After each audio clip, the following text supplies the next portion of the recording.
People have always told me how to do things. People always told me I do things wrong. What they don't realize, I really don't care. I do things the way I want. I do things my way.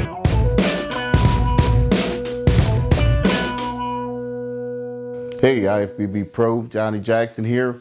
Welcome in.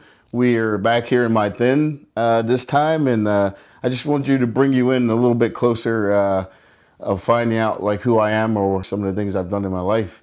And one of the major things, I spent all my young adulthood in the military, basically. So I want to talk about that a little bit. What got me to go into the military, I really wanted to go, and there was no one in my town that didn't think I was going to pursue football and maybe even go off to maybe even get in the NFL, but who knows? Stranger things just happen. Anyway, I had a talk with my parents, and my dad thought it was a better idea for me to go into the military. And even if I didn't want to go full-time, go in part-time. And so monthly I'll earn a paycheck. So while I'm in college, I won't have to mess with him for money. I can earn my own money, and not always, leech off of him and my mom.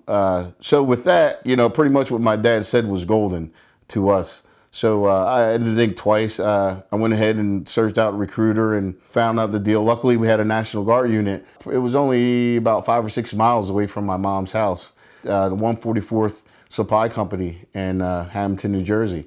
So anyway, I went in first as a 44 Bravo, which is a welder.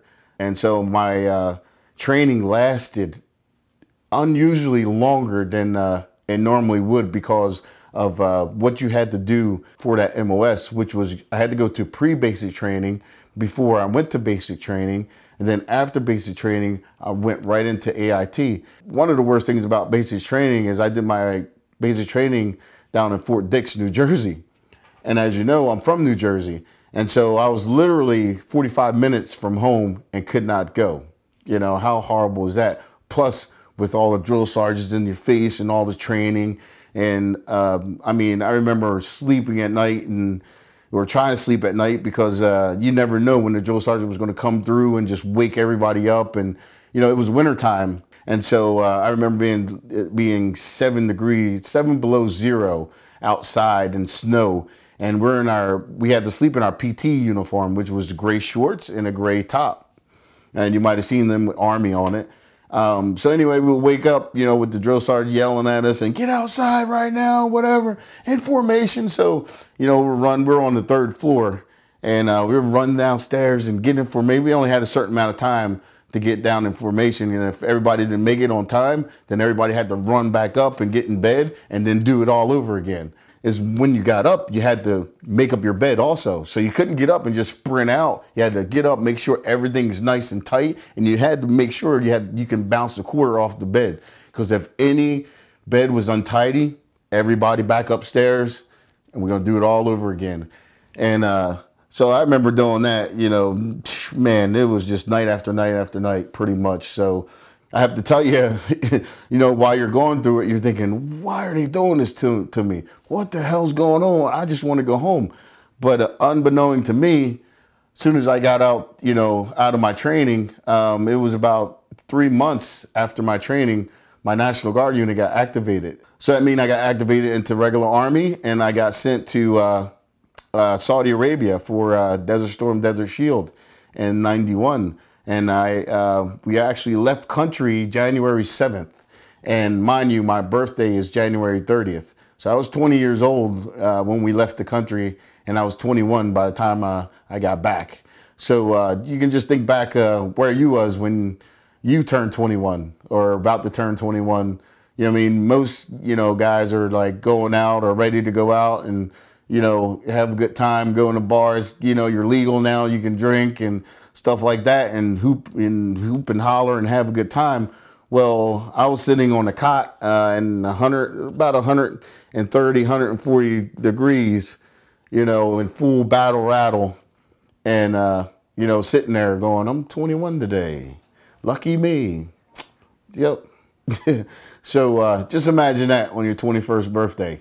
But it's funny because, you know, I basically still was in shape. I lift, of course, and stuff like that, and lifted over in Saudi because Arnold was generous enough to donate a bunch of weights for us to be able to work out. So they built GP large tents and put weights in and set it up like gyms. So we were able to, you know, work out, you know, and when we weren't able to leave the compound to go work out, you know, we used what we had there, sandbags, tent poles, whatever, tires, whatever was available. That's what we did to stay in shape.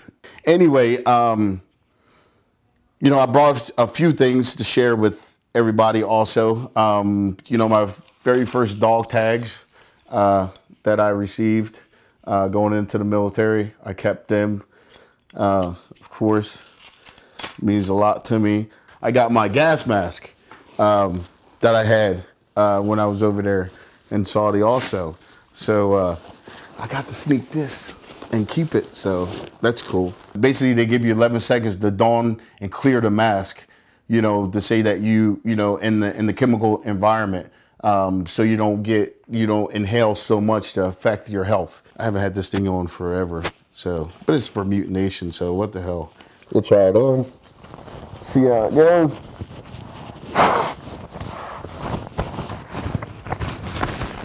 It's not gonna be 11 seconds, but you know, it's still a pretty cool prop to have, you know, around for memory's sake. You know, so imagine walking around in this and doing your training and building sandbags and everything else, you know, with this stuff on. With that alone is stifling. So you can imagine having this on and then a mop suit, which we had to have on quite a bit over there because we had no idea whether, you know, chemical weapons were being used or not. And we got scud attacked quite a bit. We actually stayed near the airport where President Bush came on TV and announced that the war was on and the first fighter jets were flying out of, I can't remember exactly what the airport was called, but yeah, we heard as soon as he said that, all of a sudden jets start taking off. So yeah, you can imagine the fright really set in. Reality really set in. And then it was probably a couple days after that happened to where we started getting scud attacked. And man, it was the scariest thing ever. And all the company, it's funny because we got used to it. But I remember the first time we got the scud alarm came on. We were in Khobar Towers, by the way. There was 7-story buildings, that brick buildings that we stayed in. And so there was about seven of us to each room that we stayed in on our cots. So it wasn't like apartment buildings or anything like that. We still had cots that we stayed on. We still ate MREs. But anyway, I'm going to talk about the scud missiles first. So anyway, the first night we got scud attacked or heard the scud alarms, and all the company rushed down into the foyer. And then we all gather up and we're like, yeah, it's getting real now. It's ready to go. And everybody getting charged up and stuff like that. So then we all come out of the building and kind of get in some kind of formation, all this stuff. And, you know, we didn't realize until the next day when we talked to other companies that was there already, they were like, we were all watching you. We were all standing there at the windows watching you guys because we did the same thing when we first got here. But the safest thing or the thing to do is just stay in the building. There's no need to be out in the compound, in the open, because, you know what I mean, there's such a big kill radius for the scud missile. I mean, it's not going to do any good. Anyway, so we realized that and we stayed in our buildings. And we got so used to getting scud attacked. We had been there for a while. We got scud alarm. Then we all hovered up near the window, near the picture window. So we make a countdown because after the alarm, you have about, I think it was like 15 seconds, 15, 20 seconds. Then you actually see, you can't see the scud missile. It's night, but you can see the flame from the scud missile. So we stand there and all of a sudden it's 10, 9, 8, 7. We're all counting down to 1. Then all of a sudden you see the flame from the Scud missile coming across, and then you hear over at the airport, you know, the hatches opening up for the Patriot missile. So you hear real loud, and then you see so the Patriot missile straight up in the air. You just see the fire from it, and then it'll just take off after the Scud missile, and then you see the big explosion, and then the delay, and then boom! A Patriot missile hit a Scud missile over our compound. And the next day, you know, everybody went out and kind of searched around to see what kind of damage was going on. We seen like pieces of whatever, who knows what it was, but it was like little canisters, and there was like white powder and stuff like that. And I had my mop suit on minus my gas mask, holding my M16, and I was kneeling down over top of it, taking a picture, you know? And I'm like, now I look at him like, you idiot, you have no idea what that was, you know? So, yeah, being young, being ignorant is bliss, I guess. You know, and knowing that. And then over here, I have my frag vest that helped protect me from fragments. Being when I was over in Saudi, I was a 12 Bravo. I changed my MOS to 12 Bravo, which is combat engineer. So we breached minefield. We made the way for everybody to get through the minefield to get to the battlefield. Yeah, we had some pretty hardcore guys with me over there, and we had some really big missions to accomplish. So I'll show, this one medal is really special to me. This is from the U.S. Army Central Command in Kuwait, and the Command Sergeant Major visited our company, and because we're just doing such a good job over there, and presented us with these medals. So that was pretty really cool. Then I had the National Defense Medal, and the Kuwaiti medal here, another Kuwaiti medal, Army Achievement Medal here, this from my National Guard unit, the National Guard medal there. So just brought out a few just to share, a few medals there. Then also some pics, just a few.